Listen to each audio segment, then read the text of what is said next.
paz do Senhor, meus amados irmãos.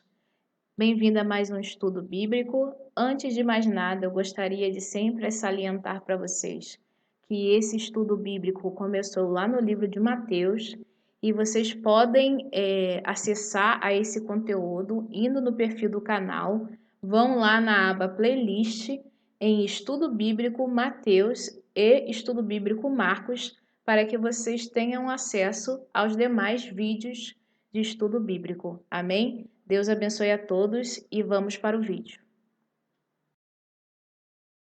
Senhor, meu Deus e meu Pai, Criador dos céus e da terra, muito obrigada, Senhor, por esses momentos que dedicamos ao aprendizado da Sua palavra.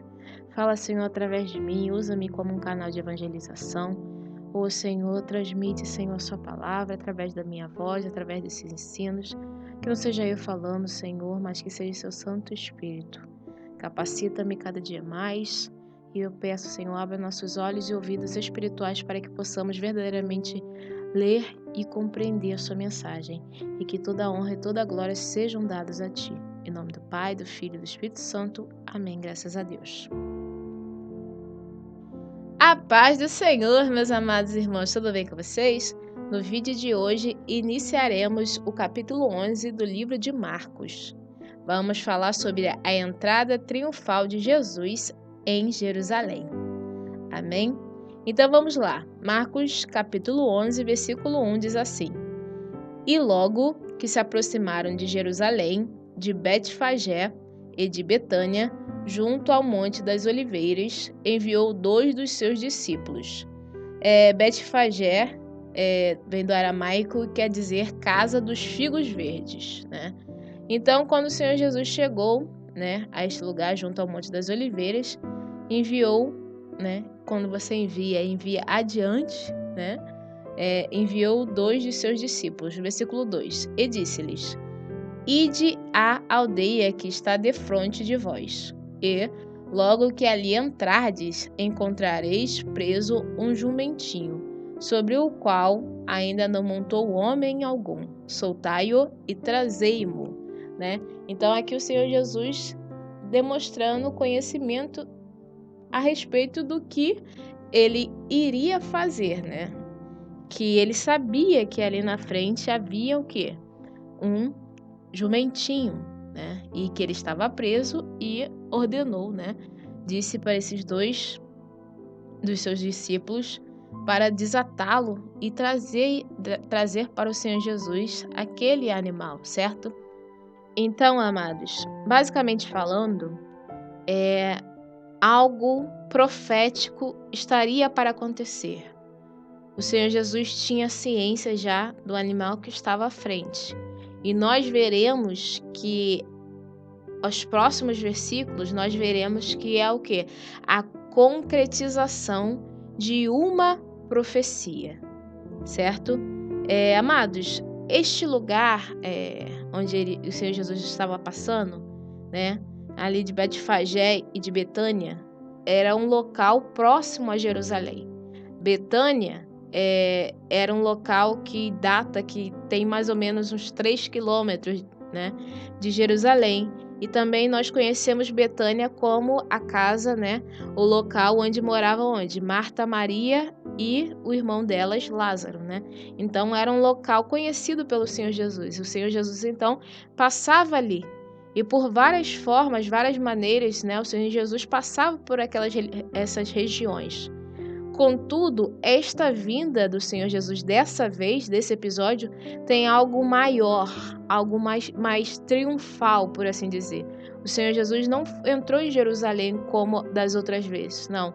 Aqui ele vai como se fizesse o quê? Um desfile triunfal para sua entrada. Tem algo muito mais espiritual, mais profundo do que o simples ato de entrar na cidade, de entrar, né, e passar por ali, né? Continuando no versículo 3, vamos aos poucos. E se alguém vos disser, por que fazeis isso? Dizei-lhe que o Senhor precisa dele, e logo o deixará trazer para aqui. Então, o Senhor Jesus instruindo. Nós vamos ver, né, vimos lá em Mateus, mas vamos ver mais para frente que o Senhor Jesus sempre o quê? Instruía nos mínimos detalhes os seus discípulos. Tanto que vemos lá em Mateus, e vamos ver mais à frente, sobre o jantar da Páscoa, né, que o Senhor Jesus direcionava, ó, vai até aquele determinado lugar e faça isso, né? E aqui, se quando esses 2 discípulos fossem pegar aquele jumentinho, alguém perguntasse para que eles estavam mexendo, por que eles estavam pegando aquele jumentinho, era para falar que o Senhor precisava dele, né? E aí, aqui não fala, né, mas e logo o deixará trazer para aqui. Então fala, né? Então ele vai deixar sabendo que é o Senhor que precisa dele. Amém? E aqui Senhor com S maiúsculo, falando de quê? De Deus, né? O Senhor. Não é o Senhor no pronome de tratamento. Ó, o Senhor, a senhora tal. Não, o Senhor. S maiúsculo. Então o Senhor precisa dele. Então Deus precisa dele. Versículo 4. E foram, e encontraram o jumentinho preso fora da porta, entre 2 caminhos, e o soltaram. Então, aqueles 2 discípulos encontraram, né? Assim como o Senhor Jesus falou, encontraram aquele animal, né? E soltaram. Versículo 5. E alguns dos que ali estavam lhe disseram: Que fazeis? Que fazeis soltando o jumentinho? Né? Então, aquelas pessoas que presenciaram aqueles 2 discípulos soltando aquele animal que estava ali, né? Foram questionar o que eles estavam ali fazendo. Versículo 6. Eles, porém, disseram-lhes como Jesus lhes tinha mandado e os deixaram ir, né? Então, ali, eles obedeceram ao Senhor Jesus e falaram segundo as palavras do Senhor Jesus, e aquelas pessoas que testemunharam eles pegando aquele animal, deixaram que eles continuassem com o seu objetivo. Versículo 7. E levaram o jumentinho a Jesus, lançaram sobre ele as suas vestes e assentou-se sobre ele, né? Então, amados, então o Senhor Jesus, né, lançou, né, levaram o jumentinho a Jesus e lançaram sobre ele as suas vestes. Então, as pessoas pegaram as suas vestes e colocaram para o Senhor Jesus para o quê? Para ele subir, né? Eu nunca cavalguei, né? Mas quando nós vamos para um local, né, tipo um jockey, que você vai montar a cavalo, esse cavalo tem o quê? Uma sela, né? Porque para não machucar o seu corpo, né? Enquanto você está andando a cavalo. E aí essa sela que não tinha aquele jumentinho, eles usaram as suas próprias vestes para o quê? Para que o Senhor Jesus se assentasse naquele animal, né? E assentou-se sobre eles. E muitos estendiam as suas vestes pelo caminho, e outros cortavam ramos das árvores e os espalhavam pelo caminho, né? Então, o Senhor Jesus fez aquela entrada triunfal, verdadeiramente, né? As pessoas pegavam as suas capas, as suas roupas, né? E lançavam ao solo para o quê? Para que o Senhor Jesus, né? Para que o Senhor Jesus passasse, né? Por cima, como se fosse um tapete vermelho, né? Mas só que com as vestes e com ramos, né? Com ramos das árvores que eles espalharam pelo caminho, ao longo do caminho que o Senhor Jesus estava passando. Versículo 9. E aqueles que iam adiante e os que seguiam clamavam, dizendo: Hosana, bendito o que vem em nome do Senhor. Hosana, amados, significa hebraico, né? Significa salva agora, né? Esse termo foi usado pela primeira vez para invocar o poder de Deus para salvar, né?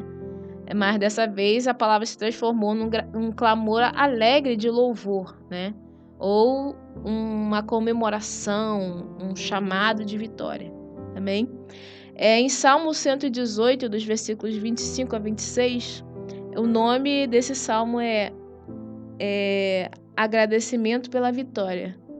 Diz assim: Salva-nos, ó Senhor, salva-nos. Dá-nos prosperidade, ó Deus. Que Deus abençoe aquele que vem em nome de Deus, o Senhor. Daqui do templo do Senhor, nós abençoamos todos vocês, né? Então, ali foi usado antes para clamar, né, para invocar o poder de Deus para que eles fossem salvos, mas aqui estava um clamor alegre de louvor, né? Louvando ao Senhor Jesus, né? Hosana, bendito o que vem em nome do Senhor. Amém? Versículo 10 diz: Bendito o reino do nosso pai Davi, que vem em nome do Senhor. Hosana nas alturas, né? Então aqui eles estão declarando, né, o reinado, quem era o Senhor Jesus, verdadeiramente o Cristo, o Messias, aquele que as profecias, o Antigo Testamento declarava, né, que haveria de vir para o quê? Para salvar, para libertar o povo de Deus, né, para dar a vitória ao povo de Deus, né. E ali eles estavam dando indícios, né, do seu chamado do Senhor Jesus como messiânico, né? O seu chamado messiânico como filho de Davi, né? E que ali ele estava fazendo o quê? Um cumprimento da profecia, né? E trazendo a libertação para o povo. Vamos dar uma olhada em Zacarias, capítulo 9, versículo 9, que diz assim: Alegra-te muito, ó filha de Sião.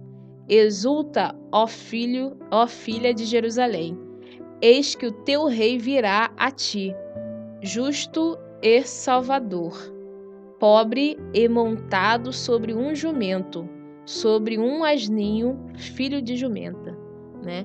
Então o Senhor Jesus estava o quê? Cumprindo a profecia que foi entregue por Deus lá para o profeta Zacarias, lá no versículo 9, do capítulo 9, né?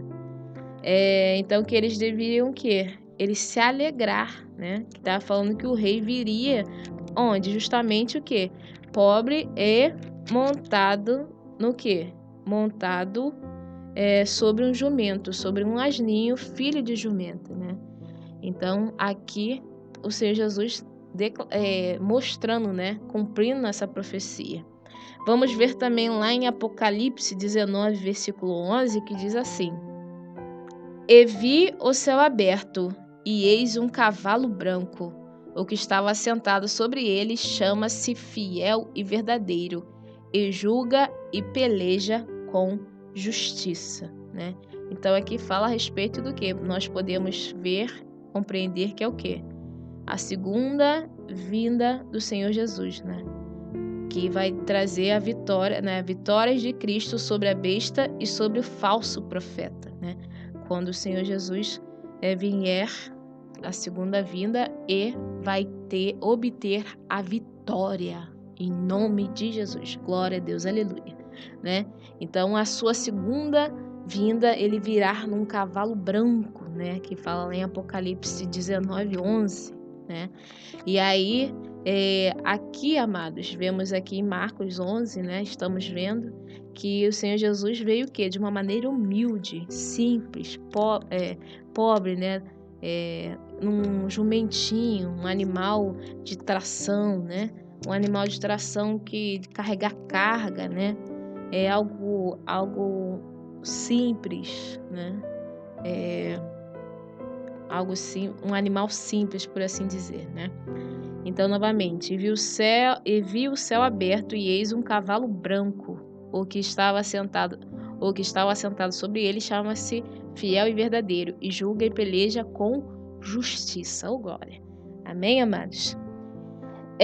Eu parei e vou continuar onde eu terminei? Não, versículo 10 novamente. Bendito o reino do nosso Pai, que vem em nome do Senhor, hosana nas alturas. E Jesus entrou em Jerusalém, no templo, e tendo visto tudo ao redor, como fosse já tarde, saiu para Betânia com os 12, né?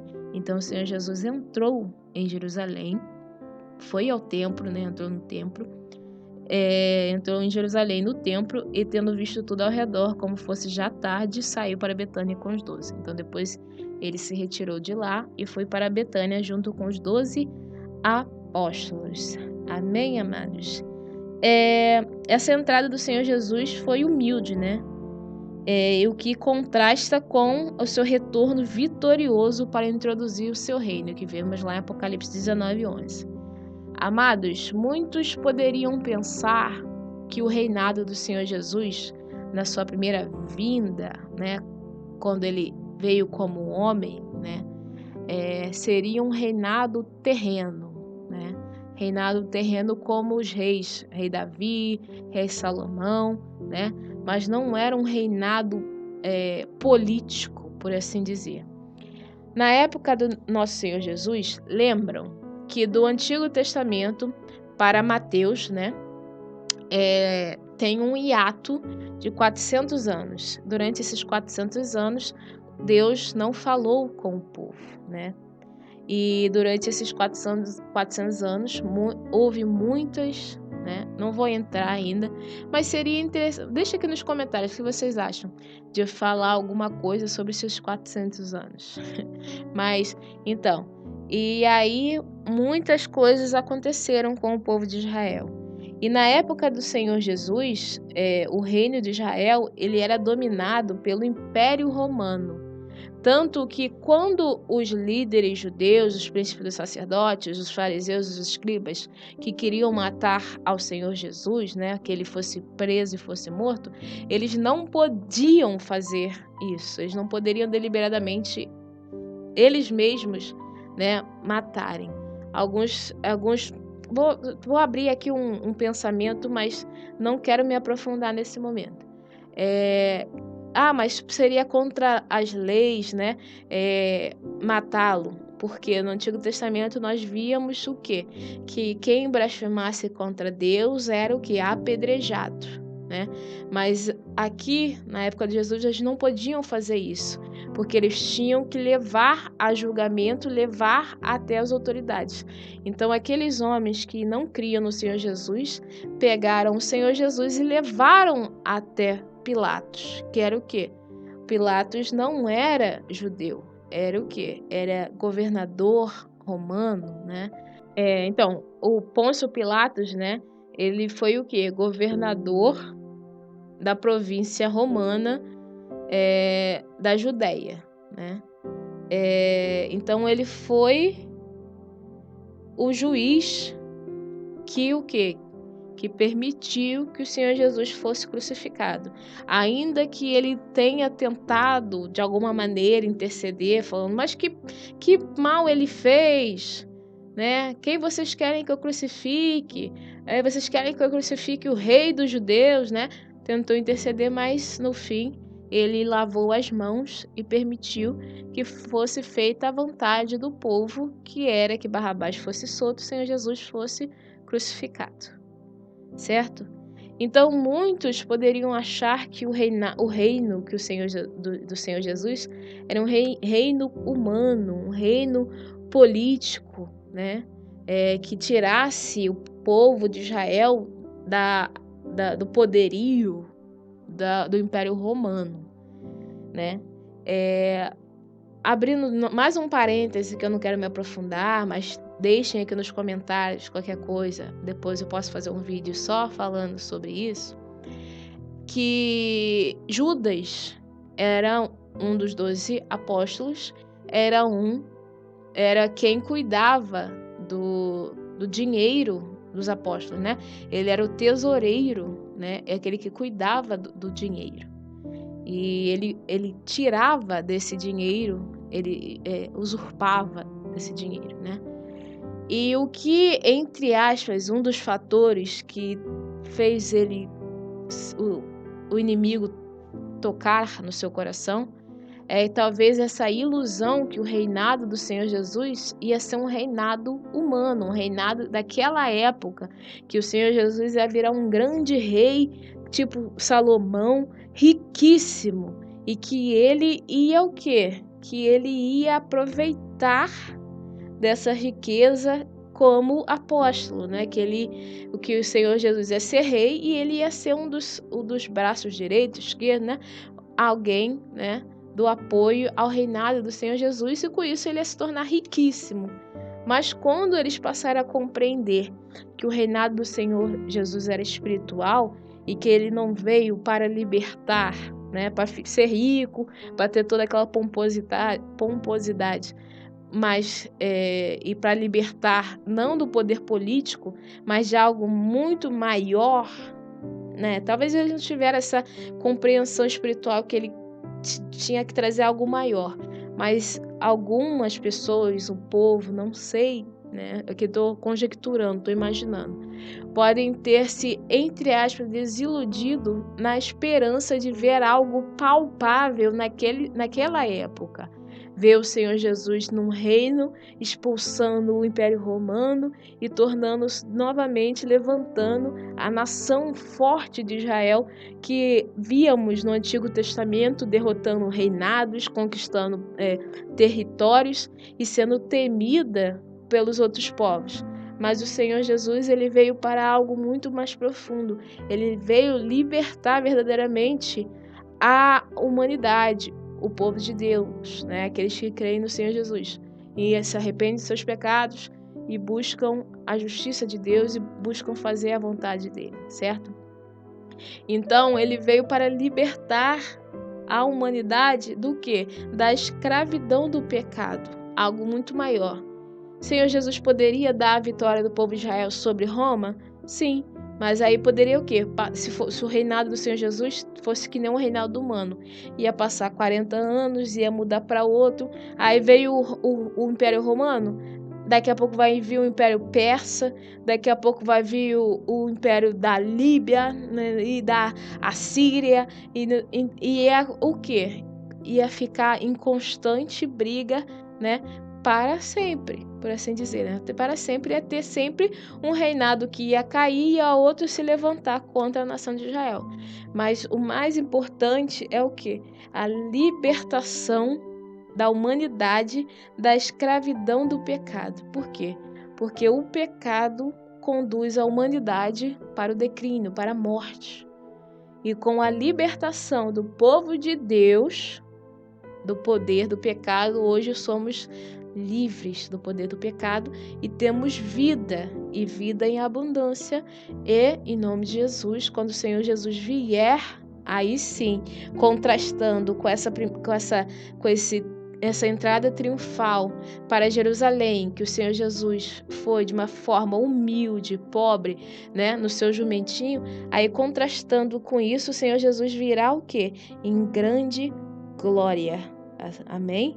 Né? O seu retorno vitorioso, né? Para introduzir o seu reino e a sua justiça para toda a humanidade, amém? Para todos os salvos, né? Então, muito mais importante do que ser livre da mão de um reinado humano é ser livre do reinado das potestades, né? De tudo aquilo que a gente verdadeiramente luta, porque a nossa luta não é contra a carne. Amém? Efésios 6:12, porque não temos que lutar contra a carne e o sangue, mas sim contra os principados, contra as potestades, contra os príncipes das trevas deste século, contra as hostes espirituais da maldade nos lugares celestiais. Então, o Senhor nos dá o quê? A vitória sobre essas coisas, né? Sobre tudo. Todo o poder do pecado, todo o poder toda a escravidão já se desfez e no nome do Senhor Jesus, nós hoje somos livres. Livres! Oh, glória! Amém, amados? E é isso. Vimos aqui a entrada triunfal do nosso Senhor Jesus em Jerusalém e no próximo vídeo veremos a figueira seca, a purificação do templo. Ah, amados, eu esqueci de deixar a indicação no vídeo de hoje, né? Deixo para vocês como indicação o estudo bíblico aqui no canal em Mateus 21, dos versículos de 1 a 11 e como leituras complementares, uma vez que ainda não entramos no estudo bíblico em Lucas e em João, mas deixo para vocês Lucas 19, de 9 a 38 e João 12, de 12 a 19. Amém, amados? Que Deus abençoe a todos e até o próximo vídeo de estudo. Forte abraço!